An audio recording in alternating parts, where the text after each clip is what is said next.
વિદ્યાર્થી મિત્રો, ગયા લેક્ચરમાં આપણે પીએન જંકશન ભણતા હતા.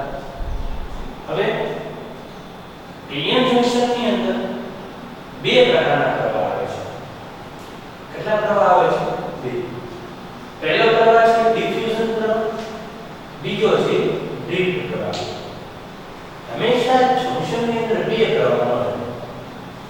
પહેલો પ્રવાહ તમને જે મળે ને એ ડિફ્યુઝન પ્રવાહ મળે, અને બીજો પ્રવાહ તમને જે મળે એ ડ્રિફ્ટ પ્રવાહ મળે. શોર્ટ એન્ડ સ્વીટ તમને કહીએ ને તો ડિફ્યુઝન પ્રવાહ એટલે મેજોરિટીને કારણે પ્રવાહ, ડ્રિફ્ટ પ્રવાહ એટલે માઇનોરિટીને કારણે પ્રવાહ. કોને મેજોરિટીને કારણે પ્રવાહ કયો પ્રવાહ છે? ડિફ્યુઝન. અને માઇનોરિટીને કારણે પ્રવાહ કયો પ્રવાહ છે? ડ્રિફ્ટ પ્રવાહ. તો આપણે બે પ્રવાહ ભણીએ. જોઈએ જંકશન કઈ રીતના તૈયાર થાય. તો ગઈકાલે આપણે એવું ભણ્યા હતા, ગઈકાલે લેક્ચરની અંદર, કે આ કોઈ સિલિકોનનું વેફર છે. સિલિકોનનું વેફર એટલે કે સિલિકોનની પાતળી ફોઇલ. જો આ સિલિકોનની કોઈ પાતળી ફોઇલ હોય તો અહીંયા આપણે ટ્રાઇવેલેન્ટ અશુદ્ધિ ઉમેરીએ. ટ્રાઇવેલેન્ટ એટલે કે એલ્યુમિનિયમ, ગેલિયમ, ઇન્ડિયમ, જેની પાસે 3 ઇલેક્ટ્રોન હોય છેલ્લી કક્ષામાં, વેલેન્સ ઇલેક્ટ્રોન, એવી આપણે અશુદ્ધિ ઉમેરીએ. અહીંયા આપણે પેન્ટાવેલેન્ટ અશુદ્ધિ ઉમેરીએ. Arsenic, phosphorus, antimony. જો વિદ્યાર્થી મિત્રો, આની પહેલાના લેક્ચર તમે જોયેલા નહીં હોય ને તો આ તમને કોઈ પણ સંજોગોમાં સમજાશે નહીં. એટલે હજુ તમારે n ને p પ્રકારનો વર્ગભાગ જોવાનો બાકી હોય તો પહેલા એ જોઈ લેજો, પછીના લેક્ચર સમજવાનો પ્રયત્ન કરજો. તો અહીંયા આપણે ટ્રાઇવેલેન્ટ અશુદ્ધિ ઉમેરી એટલે p પ્રકારનો વર્ગભાગ બની જાય. અહીંયા આપણે પેન્ટાવેલેન્ટ અશુદ્ધિ ઉમેરી એટલે n પ્રકારનો વર્ગભાગ બની જાય. હવે જે p પ્રકારનો વર્ગભાગ છે ને એમાં મેજોરિટી જે છે ને, મેજોરિટી એ હોલ છે, અને જે માઇનોરિટી છે ને એ ઇલેક્ટ્રોન છે. p પ્રકારના અર્ધવાહકમાં મેજોરિટી હોલ છે, માઇનોરિટી ઇલેક્ટ્રોન છે, અને n પ્રકારના અર્ધવાહકમાં મેજોરિટી છે એ ઇલેક્ટ્રોન છે, માઇનોરિટી છે એ હોલ છે.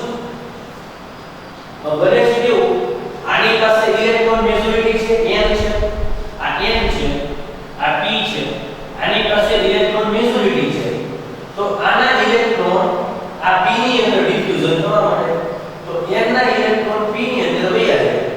હવે તમને ખબર છે આને ઇલેક્ટ્રોન ગુમાવે છે તો આ કેવો બને? Positive charge. આ મેળવે છે આ કેવો બને? Negative charge. તો આની પાસે છે એ પ્લસ વધતું જાય, આની પાસે છે એ માઈનસ વધતું જાય. એક ટાઈમ એવો આવે કે આ ધન બની જાય અને આ ઋણ બની જાય. હવે બને એવું કે આ ઋણ બની જાય ને માઈનસ, તો n ના ઇલેક્ટ્રોન એની અંદર આવી ન શકે.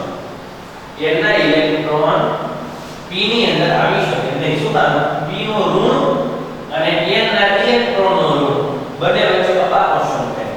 સેમ હોલ નો પ્લસ, હોલ પોઝિટિવ ચાર્જ તમે પહેલા કીધું, હોલ નો પોઝિટિવ અને n નો પોઝિટિવ, ઈ બંને વચ્ચે અપાકર્ષણ થાય. તો અપાકર્ષણના રૂપે મેજોરિટી ચાર્જ એની ગતિ બંધ થઈ જાય અને પ્રવાહ મળે નહીં. આ તમે જે પ્રવાહ ભણ્યા હતા ને એ આખો ડિફ્યુઝન પ્રવાહ. આખો ભણ્યા એ પ્રવાહ કયો હતો? ડિફ્યુઝન પ્રવાહ. મેજોરિટી ચાર્જ એની અંદર પ્રવાહ. જો n ની અંદર ઇલેક્ટ્રોન મેજોરિટી હોય, p ની અંદર હોલ્સ મેજોરિટી હોય, તો જો n ની અંદર ઇલેક્ટ્રોન મેજોરિટી હોય તો મેજોરિટી એવા ઇલેક્ટ્રોન p ના હોલની અંદર આવે છે. જ્યારે ઇલેક્ટ્રોન n થી p તરફ જાય, જ્યારે ઇલેક્ટ્રોન ક્યાં જાય? n થી લઈને p તરફ, ત્યારે પાછળ તે n વિસ્તારમાં આયનિક ગ્રુપ ડોનર મૂકતો છે. ઇલેક્ટ્રોન જ્યારે n માંથી p માં જાય છે, હવે n ની પાસે ઇલેક્ટ્રોન મેજોરિટી શું છે? એટલા માટે સિલિકોનની અંદર જાય તો આર્સેનિકની અશુદ્ધિ ઉમેરું છું. શેની અશુદ્ધિ ઉમેરું? સિલિકોનમાં આર્સેનિકની. તો સિલિકોનમાં જ્યારે આર્સેનિકની અશુદ્ધિ ઉમેરું છું તો એક ઇલેક્ટ્રોન વધે છે. આ વધેલો ઇલેક્ટ્રોન છે એ p ની અંદર જાય છે. તો ચોખ્ખી વાત છે આર્સેનિકનો પોતાનો ઇલેક્ટ્રોન લ્યો ને તો પોઝિટિવ ચાર્જ બને. તમે એક વસ્તુ યાદ રાખજો, આર્સેનિક પાસે એક ઇલેક્ટ્રોન વધે છે ને તો એનો પરમાણુ ક્રમાંક વધારે છે.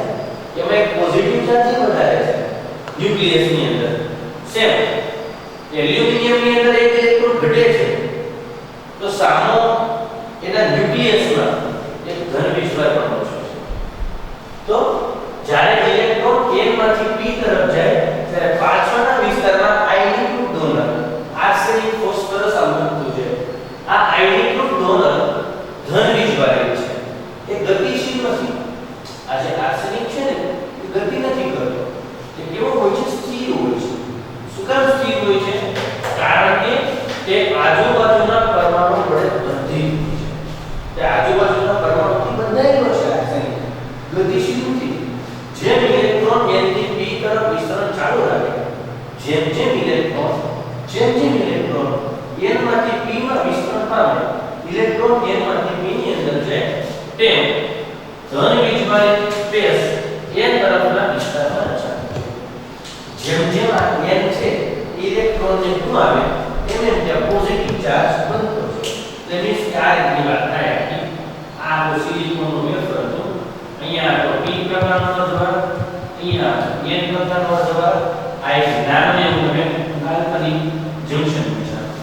હવે આનો ઇલેક્ટ્રોન આની અંદર આવે છે તો આ પોઝિટિવ બનતો છે, આ છે પોઝિટિવ બનતો છે, આ મેળવે છે તો આ નેગેટિવ બનતો છે, આ છે નેગેટિવ બને છે, ફરી પાછો આ ગુમાવે તો ફરી પાછો આ પોઝિટિવ બનતો છે, અને આ છે નેગેટિવ બનતો છે.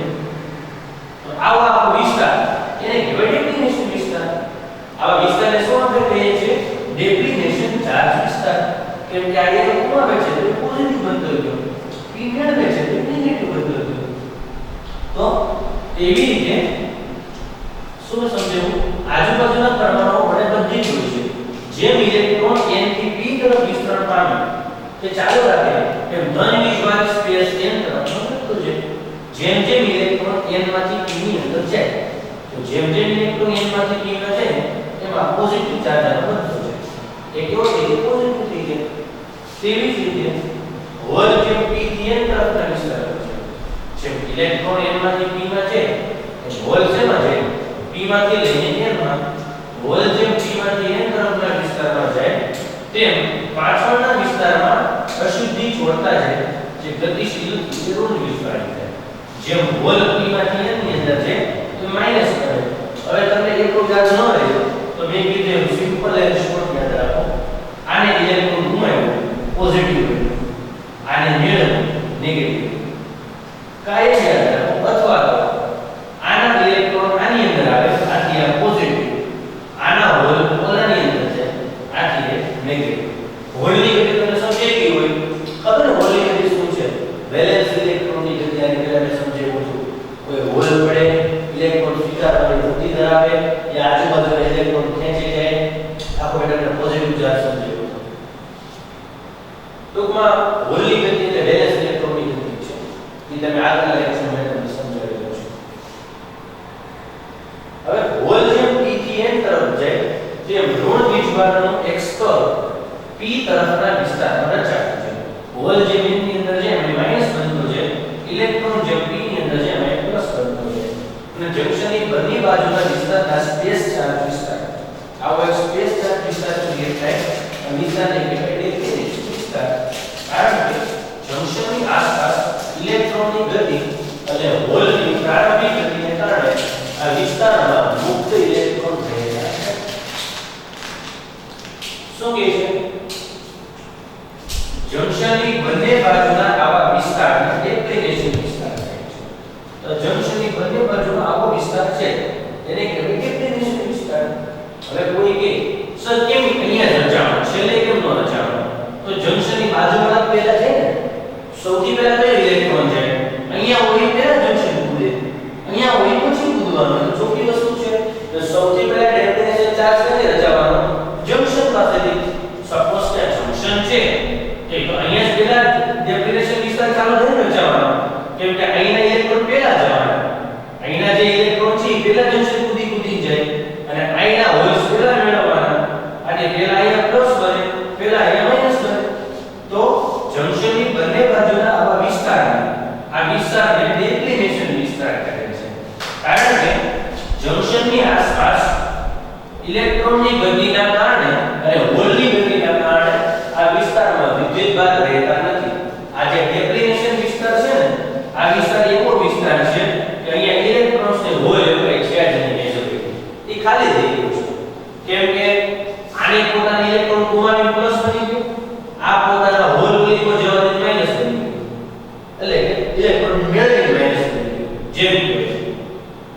સેમ વસ્તુ પોઝિશન એવી બની ગઈ આ માઈનસ થઈ ગયું આ પ્લસ થઈ ગયું અહીંયા કોઈ વિદ્યુતભાર નથી જતો તો ત્યાં કોઈ પ્રકારના મુક્ત વિદ્યુતભાર રહેતા નથી હોલ્સ ઇલેક્ટ્રોન તો ડેફિનેશન આવા વિસ્તારને શું નામ આપો છો ડેફિનેશન વિસ્તાર ડેફિનેશન વિસ્તારની જાડાઈ માઇક્રોમીટરના 10મા ભાગની હોય હવે તમે એમ કહેશો આ વિસ્તાર કેટલો 2 4 5 એટલો મોટો હોય નહીં 1 માઇક્રોમીટરનો 10મો ભાગ 1 માઇક્રોમીટર એટલે શું થાય 10 ની -6 ઘાત મીટર એનો 10મો ભાગ લે એને -10 એટલે કે 10 ની -7 ઘાત ની હોય 0.00000001 એટલે 0.7 મીટર 10 ની -7 ઘાત જેવડી એની જાડાઈ થઈ છે 1 માઇક્રોમીટરનો 10મો ભાગ 1 માઇક્રો એટલે 10 ની -6 એનો પાછો 10મો ભાગ એટલે એને -10 એટલો એની જાડાઈ હોય છે જંક્શનની n તરફના વિસ્તારને ધન સ્પેસ વિસ્તાર અને p તરફના ઋણ સ્પેસ વિસ્તારને લીધે ધન વીજભાગથી લઈને ઋણ વીજભાગ તરફનું વિદ્યુત ક્ષેત્ર ઉત્પન્ન થાય છે હવે આ જે છે n એ ઇલેક્ટ્રોન ગુમાવે છે p છે એ મેળવે છે તો n છે એ પોઝિટિવ બને છે p છે એ નેગેટિવ બને છે તો જો જંક્શનની જે વિસ્તાર છે આ વિસ્તાર છે n આ વિસ્તાર છે p n છે એ પોઝિટિવ છે p છે એ નેગેટિવ છે તો n પોઝિટિવ બન્યું p નેગેટિવ બન્યું અને પ્લસ થી લઈને માઈનસ તરફનું આ વિદ્યુત ક્ષેત્ર ક્લિયર થઈ ગયું તો ધન થી લઈને ઋણ વીજભાર એટલે કે n થી લઈને p તરફનું n થી લઈને p તરફનું વિદ્યુત ક્ષેત્ર ઉત્પન્ન થાય હવે તમને ખબર છે શરૂઆતથી તમને ખબર છે આપણી પાસે જે n હોય એમાં શું હોય તો કે ઇલેક્ટ્રોન અને p હોય એની અંદર શું હોય તો કે હોલ n ની અંદર ઇલેક્ટ્રોન છે p ની અંદર આપણી પાસે હોલ છે જે તમને બહુ સારી રીતે ખબર છે જો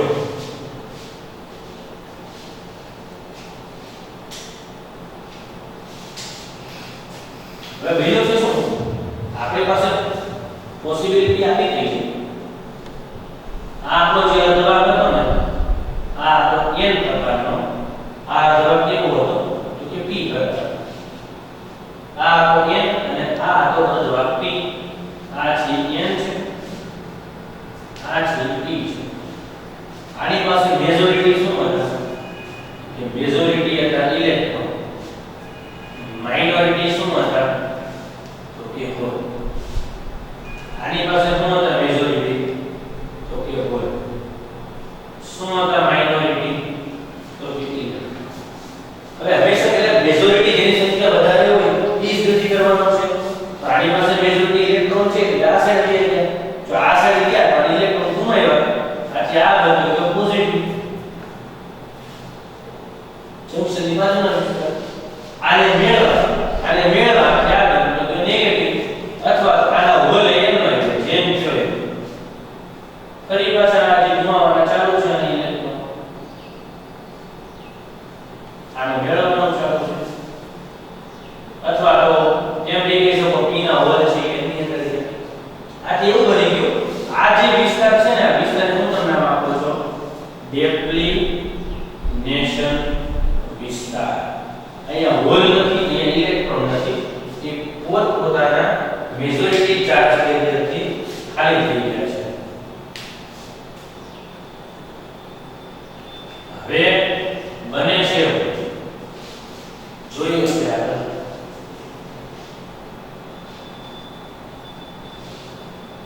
આખી પોસિબિલિટી જે થાય છે એવી બને છે ધીમે ધીમે ઇલેક્ટ્રોન ગુમાવવાને કારણે આ જે અર્ધવાહક છે ને એ n છે આ છે p આ ઇલેક્ટ્રોન ગુમાવવાને કારણે પોઝિટિવ થઈ ગયું આ ઇલેક્ટ્રોન મેળવવાને કારણે નેગેટિવ અને પોઝિટિવ થી લઈને નેગેટિવ તરફનું આપણને વિદ્યુત ક્ષેત્ર મળ્યું હવે આના ઇલેક્ટ્રોન આ બની ગયો પોઝિટિવ આ બની ગયો આ બની ગયો નેગેટિવ આ બની ગયો પોઝિટિવ હવે આના જે ઇલેક્ટ્રોન છે આના મેજોરિટી શું હતું ઇલેક્ટ્રોન માઇનોરિટી ઇલેક્ટ્રોન આની પાસે શું હતો મેજોરિટી હોલ માઇનોરિટી ઇલેક્ટ્રોન તો આના જે હોલ છે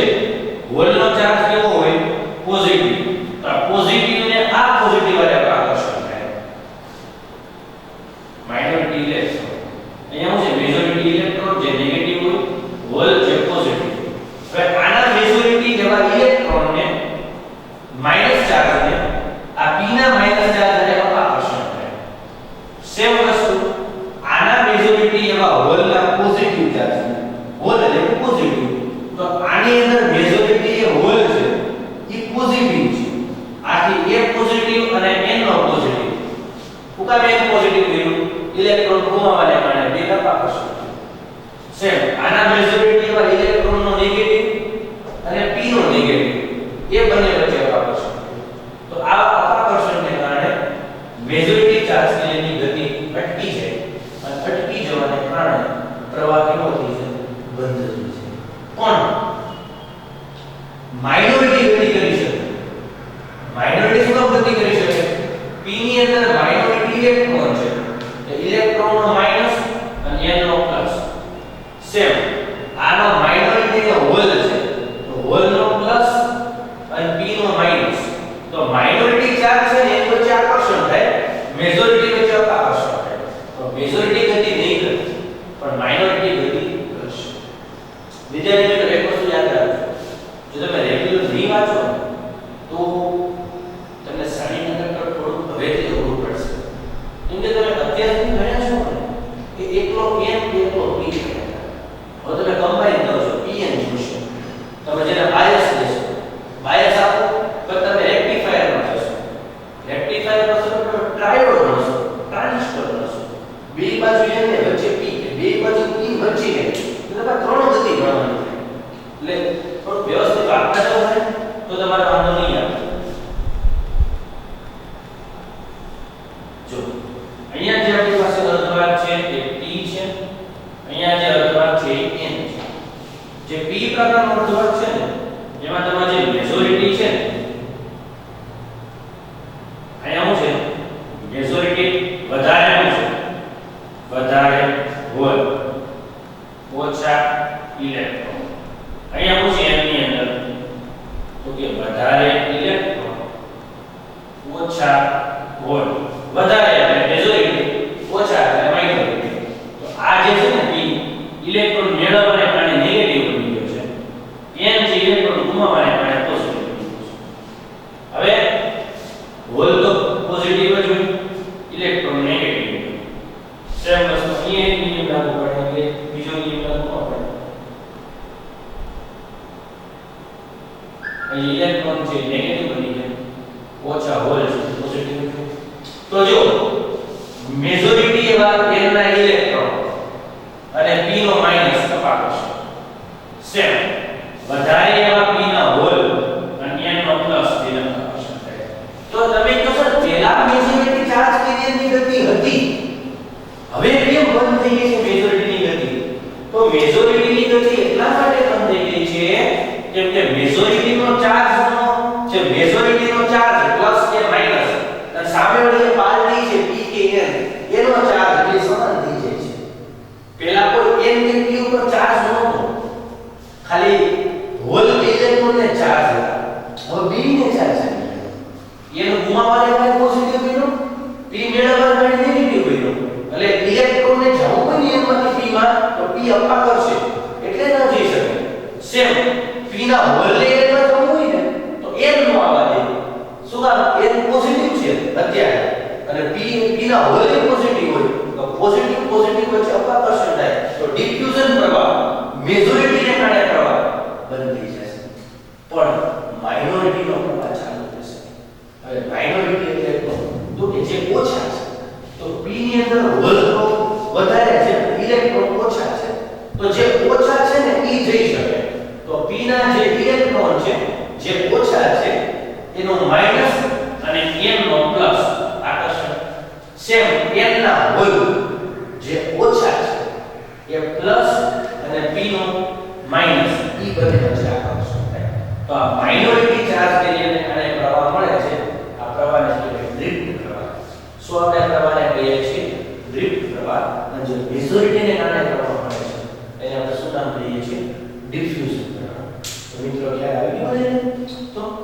વિદ્યુત ક્ષેત્રને કારણે ઇલેક્ટ્રોન જો હવે આ વિભાગને કારણે જંક્શનના p વિભાગનો ઇલેક્ટ્રોન જે p નો માઇનોરિટી છે ઇલેક્ટ્રોન એ માઈનસ એ n વિભાગ તરફ ગતિ કરે છે અને હોલ છે p વિભાગ તરફ ગતિ કરે શું કામ ગતિ કરે ખબર પડી ગઈ ને તો p નો જે માઇનોરિટી હતો ને ઇલેક્ટ્રોન માઇનોરિટી નો જે ઓછા હોય સહસંયોજક બધાનો હોય ઇલેક્ટ્રોન હોલ બધા હોય તમને ખબર છે કે એની પાસે ઇલેક્ટ્રોનની સંખ્યા એટલા માટે વધારે છે એની પાસે સીધો એક ઇલેક્ટ્રોન વધે છે અને p ની પાસે હોલ એટલા માટે વધારે છે એલ્યુમિનિયમ ઉમેરતા એક ઇલેક્ટ્રોન સીધો ઘટે છે તો પ્લસ જેમ ઓરડાનું તાપમાન થાય એમ સહસંયોજક બંધો ભાંગવા સહસંયોજક બંધ ભાંગે તો એક હોલ બને એક ઇલેક્ટ્રોન બને અને જે વિભાગને આધારે એક મેજોરિટી હોય ને કેવો માઇનોરિટી હોય તો વિદ્યુત ક્ષેત્રને કારણે થતી વિદ્યુત ભાગની આ ગતિને ડ્રિફ્ટ ગતિ કહે છે આ ડ્રિફ્ટ પ્રવાહ એ ડિફ્યુઝન પ્રવાહની વિરુદ્ધ દિશામાં હોય ખબર પડી કે જે ડ્રિફ્ટ પ્રવાહ છે એ મેજોરિટીને કારણે હતો ડિફ્યુઝન પ્રવાહ કોને કારણે માઇનોરિટીને કારણે શરૂઆતમાં ડિફ્યુઝન પ્રવાહ મોટો હોય મેજોરિટીને કારણે ધીમે ધીમે ને ડ્રિફ્ટ પ્રવાહ નાનો હોય જેમ જેમ ડિફ્યુઝન પ્રવાહ આગળ વધે એમ જંક્શનની બંને બાજુના ચાર્જ વિસ્તાર મોટા થતા જાય જેમ જેમ આ ઇલેક્ટ્રોન પૂરો થતો જાય એમ આ પોઝિટિવ બધા બનતા જાય આ મેળ એટલે આપણે નેગેટિવ બનતા જાય તો આ વિસ્તાર મોટો થતો છે અને જેમ આ વિસ્તાર મોટો થાય તેમ પ્રવાહ અટકી જાય હાવ શુદ્ધ ગુજરાતીમાં કહો તો ઇલેક્ટ્રોન જમ્પ મારી અહીંથી સામે પહોંચે આના હોલ જે જમ્પ મારી અહીંયા ન હોય જો બીજી એક ખબર ન પડે જેમ જેમ ડિફ્યુઝન પ્રવાહ આગળ વધે તેમ જંક્શનની બંને બાજુના ચાર્જ વિસ્તાર મોટા થતા જાય જેમ જેમ શરૂઆતની વાત કરો મેજોરિટી શરૂઆતની જેમ સ્ટાર્ટિંગ કેવું કે n ના ઇલેક્ટ્રોન p માં છે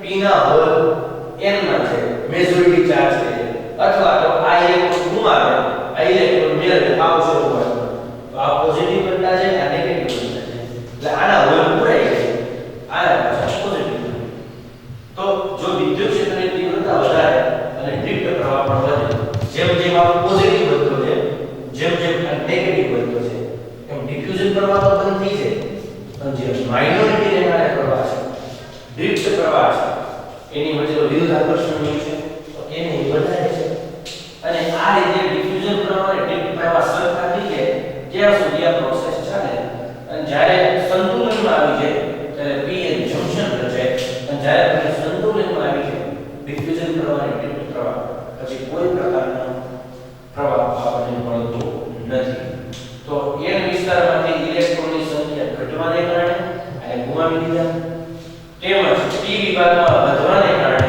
વિદ્યુત સ્થિતિમાનનો તફાવત સર્જાણો એક પોઝિટિવ બન્યું એક નેગેટિવ બન્યું એને ઇલેક્ટ્રોન ગુમાવ્યા p એ ઇલેક્ટ્રોન મેળવ્યા તો n છે એ ગુમાવવાને કારણે p છે એ મેળવવાને કારણે તો n છે એ પોઝિટિવ બન્યું p છે એ નેગેટિવ બન્યું તો આ પ્રમાણે પ્લસ અને માઈનસ એવો એક ચાર્જ નિર્દેશ પ્રભાવ વિદ્યુત સ્થિતિમાન આ વિદ્યુત સ્થિતિમાનને આપણે શું નામ દઈશું પોટેન્શિયલ એરિયા જે આપણે આગળ કરવાનું અને આને આપણે બતાવવા માટે તમે આવા ડાયોડના સિમ્બોલથી પણ ઓળખી શકો તો આપણે ભણ્યા વિદ્યુત પ્રવાહ ભણ્યા આ બે વાર લેક્ચર સમજજો અને જો કોઈ તકલીફ આવતી હોય વોઇસની અંદર તો હેન્ડ્સ ફ્રી કનેક્ટ કરીને પછી સમજજો તો કેમ છતાં કે ન સમજે તો થોડી ડિફિકલ્ટ છે હાર્ડ છે